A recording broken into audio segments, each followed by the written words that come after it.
Well, Tim, the YWCA Clark County usually gets 23 calls a day on average to their domestic violence hotline. However, within the last 4 days, that number has gone up 50%, with more people calling in and inquiring about support and services.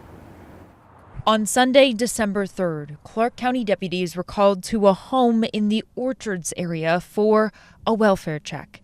Inside, investigators found 5 people were dead in an apparent murder-suicide. And we know that domestic violence has no bounds.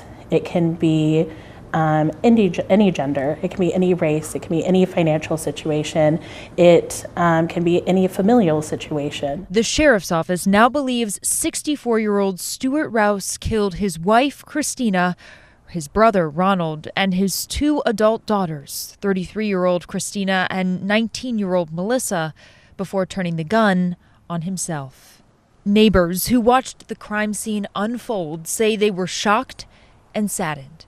You feel it in your heart and you feel it in your bones, and it was super bone chilling, and we all just kind of looked at each other and were like, man, this isn't good. In the days that followed, YWCA Clark County saw what they called an alarming escalation in calls. Between Monday and Thursday, we saw an increase to 38 calls a day, so that's about a 50% increase in people reaching out for support. CEO Brittany Lesane explains after such a horrific incident, some reflect on their own situation or that of a loved one. So they take that step to reach out because they realize that it could have been them, and they want to try and find safety before something larger happens. She says the holiday season can be an additional stressor, and they've historically seen a rise in domestic violence cases and calls during this time of year. It was just a year and 1 day ago that we had a domestic violence incident of a man who murdered his baby and shot his wife.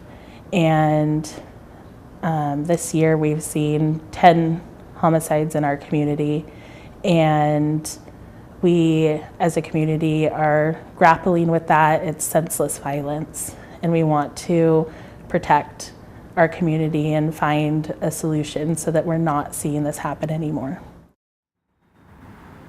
Now, because they have dealt with this increase in calls, the YWCA wants folks to consider a couple of things. First, recognize the signs of domestic abuse. They have a list up on their website that you can look at. There's also something they're asking people to do, which is consider a financial donation to their organization or to similar organizations this time of year. And they say despite this high call volume, they still are going to be able to help people with shelter and with housing, with protection orders, and with safety planning. Live in Vancouver, Alma McCarty, KGW News. Important